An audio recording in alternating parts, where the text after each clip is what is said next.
अर्धरात्रि का समय है। आसमान में काले बादल छाए हुए हैं। इस वक्त हल्की सी बूंदाबांदी हो रही है।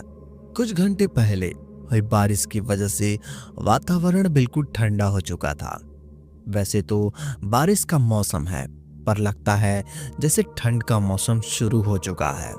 शहर के बीचों बीच एक पुराना दिखने वाला घर के एक कमरे में 35 साल के दिखने वाली एक औरत कुछ तांत्रिक विधि कर रही है। वह एक खाली कमरा है जो अभी कुछ दिन पहले ही साफ किया गया था। उसके बगल वाले कमरे में उस औरत के सास और ससुर सोए हुए हैं। बिल्कुल सही जानते हैं कि उन्हीं बहू क्या कर रही है। वह बस चैन की नींद सो रहे हैं। इस औरत का नाम माधवी है। यह बिल्कुल निर्वस्त्र होकर बैठी हुई है। उसके काले लंबे बाल नितंबों तक झूल रहे हैं और उसके सामने एक विचित्र सा दिखने वाला यंत्र का निर्माण किया गया है, जिसके मध्य पर आटे से एक छोटा सा पुतला रखा हुआ है। माधवी के पति का 3 साल पहले देहांत हो चुका है। घर में काम करने वाला कोई नहीं बचा है। सास ससुर बहुत बूढ़े हो चुके हैं। कमरे के खिड़की की हल्की सी रोशनी अंदर आ रही है और कमरे में भी लैंप जल रहा है, जिसकी रोशनी में उसका गोरा बदन चमक रहा है। उसके नैन नक्श तीखे हैं और गुलाब सी पंखुड़ियों से होठ कुछ मंत्र बुदबुदा रहे हैं। उसकी उन्नत स्नान और भारी भरकम तिब्बत किसी को भी मोहित कर पाने में सक्षम है। माधवी लगातार मंत्र जाप रही थी।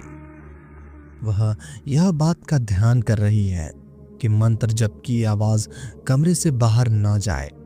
आटे के पुतले के पास ही दिया जलाया हुआ है। उसके तेल में मिलाए हुए द्रव्य से कमरे में खुशबू और धुंध सी छाई हुई है। माधवी कुछ दिनों से रोज ऐसे करती है। उसके सास ससुर के सोने के बाद इस खाली कमरे में आती है और अपने मनोकामना का पूर्ति के लिए तांत्रिक क्रियाएं करती है। माधवी ने कुछ तेल आटे पुतले के उड़ेल और उस पे ही दिया जलाकर रख दिया, जिसकी वजह से पुतला ही जलने लगा और कुछ ही पल में पुतला जलकर खाक हो गया। पुतला जलते ही दीवार पे एक पुतले की आकार का साया दिखाई दिया, जो कि बहुत ही डरावना दृश्य था। अभी तो वह छोटा ही था, पर कुछ दिनों में वह अपूर्ण रूप से आने वाला था। माधवी के लिए आज की क्रिया पूर्ण हो चुकी थी और रात भी काफी गुजर चुकी थी। वह सब सामग्री छुपाकर रखने लगी। उसके साथ ही वह छोटा सा साया गायब हो गया। माधवी धीरे से अपने कमरे में चली गई। माधवी अपने इन तंत्र क्रियाओं की वजह से देर रात तक जागती थी, फिर सुबह सो जाती थी, जिसकी वजह से उसकी पूरी तरह से आराम भी नहीं मिल पाता था। कुछ दिनों से वह सुबह जल्दी नहीं उठ पाती थी। वैसे भी घर में पैसों की कमी की वजह से माधवी के सास ससुर का व्यवहार उसके प्रति ठीक नहीं था और जब भी माधवी के सुबह उठने में देर होती तो उनके बोलने के बहाने मिल जाता था। रात का सास ससुर के सोने के बाद माधुरी अपने कमरे में बाहर निकलती और उस खाली कमरे में आई जहां वह तांत्रिक क्रिया करती थी। उसने छुपाई हुई सामग्री बाहर निकाली और सजाने लगी। सब तैयारी पूरी करने के बाद वह निर्वस्त्र हुई और यहाँ मुद्रा में बैठकर मंत्र जाप करने लग गई। माधवी जितना हो सके जल्दी से अपना मंत्र जाप पूरा करना चाहती थी। उसको सास ससुर की नींद में उठ जाने की और किसी को पता न चलने जाने की हमेशा फिक्र रहती थी। जहां इस ओर माधवी अपने रहस्य क्रिया कर रही थी, वहीं दूसरी ओर मोहन जो कि 30 साल का अच्छा गोरा चिट्टा युवक था, जो कि एक किराए के मकान में रहता था। उसके शरीर में जगह जगह बहुत पीड़ा होने लगी थी। उसने लगा कि पूरा सपना देख रहा है। वह आंखें नहीं खोल पा रहा था और न ही उसके हाथ पैर हिल रहे थे, मानो वह कीलों की वजह से जड़ दिया गया हो। और धीरे धीरे उसके शरीर में दर्द बढ़ता गया और वह बेहोश हो गया। माधवी को मंत्र जप करते देख 1 घंटे में ज्यादा समय हो गया। इस दौरान उसकी दीवार पर चित्र विचित्र का डरावनी परछाइयां दिखाई दे रही थी, पर उसने बड़ी मुश्किल से अपने डर पर काबू किया। कुछ देर में सभी परछाइयां गायब हो गईं और एक पूर्ण मनुष्य का आकार परछाई दीवार पर दिखने लगी। वह दीवार पर इधर उधर चल रही थी। उस परछाई का चेहरा नहीं दिखाई दे रहा था, वह एक काली परछाई थी। माधवी को डर भी लग रहा था और खुशी भी हुई थी कि उसकी साधना सफल हो चुकी है और परछाई वश में हो चुकी है। अब इसका इस्तेमाल करके धन और अपनी सभी मनोकामनाएं पूर्ण कर सकती है। माधुरी ने उस काली परछाई को प्रणाम किया और वह गायब हो गई। सुबह जब मोहन उठा, उसको शरीर में बहुत सी थकान लग रही थी, मानो काफी समय से पानी न पिया हो। वह बहुत मुश्किल से उठा, मटके के पास जाके सारा पानी गटक गया।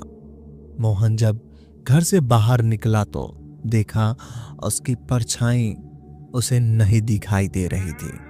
सूरज की धूप में भी सब परछाई पड़ती थी, पर उसकी परछाई नहीं पड़ती थी। वह काफी घबरा गया और घर आ गया। मोहन घर आया तब काफी थक चुका था। उसकी सांसें तेज हो गई थी। उसके पड़ोसी और जान पहचान वाले भी यह बात जानकर सब डरने लगे थे और काम ही बात कर रहे थे। वह अकेले में रहने लगा था। माधुरी अब अपनी प्राप्ति हुई विद्या उपयोग करना चाहती थी। उसने सास ससुर के सोने के बाद फिर से सामग्री सजाई और उस साय का आवाहन किया। वह मंत्र जप कर रही थी। सब कुछ मंत्र जाप किए गए होंगे कि दीवार पर साया दिखाई दिया। माधुरी ने कहा, मैंने तुम्हारी साधना की है, तुम्हें मेरा काम करना है। वह साया ऐसे ही खड़ा रहा, उसमें कोई हलचल नहीं थी। माधुरी को थोड़ा डर भी लगा, पर उसने अच्छी तरह से सब क्रिया की थी और इस साय को अपने वश में किया था। माधवी ने उसे आदेश दिया, मेरी आर्थिक हालत कुछ ठीक नहीं है, मेरी मदद करे। मुझे कुछ धन की आवश्यकता, सहायता कर सकते हो तुम? यह सुनते ही साया गायब हो गया। माधुरी ने काफी समय प्रतीक्षा की। तकरीबन आधे घंटे बाद वह साया फिर प्रकट हुआ। वह दीवार से बाहर आया और कैसे काले धुएं में बन गया। वह जैसे काले धुएं का बना हवा हो, ऐसे लग रहा था। उसका रंग बिल्कुल काला था। वह बहुत मजबूत पुरुष के रूप में माधुरी ने सामने खड़ा था, जिसकी ऊंचाई 7 फीट थी। उसने माधुरी की तरफ हाथ बढ़ाया। माधुरी ने भी सामने हाथ फैलाया और साय ने माधुरी के हाथ में एक मोटा छोटा सा सोने का टुकड़ा दिया। माधुरी के हाथ में सोने का टुकड़ा रखने के बाद साया ऐसे ही जाके दीवार में अदृश्य हो गया। माधुरी ने सब तांत्रिक सामग्री समेटी और अपने कमरे में आ गई। उसने इस सोने के टुकड़े से स्पर्श नहीं किया था। वह काफी समय तक उस टुकड़े को खेलती रही। सुबह उसने यह कहकर सासू के हाथ में वह सोने का टुकड़ा रख दिया कि उसे रास्ते में मिला है। देखकर सासू बड़ी खुश हो गई। सोने के टुकड़े को बेचकर अच्छा खासा पैसा मिल गया, जिससे काफी खर्चा निकल गया। अब माधुरी के सास ससुर का माधुरी के प्रति व्यवहार अदल गया। वह अच्छे से रखने लगे थे। क्या माधुरी फिर उस साए को बुलाएगी? क्या वो साया माधुरी को कुछ नुकसान पहुंचाएगा या ये ऐसे ही चलता रहेगा? पूरा कहानी जानने के लिए मिलते हैं अगले भाग में।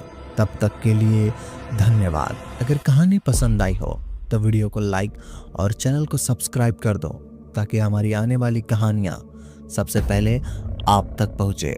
धन्यवाद।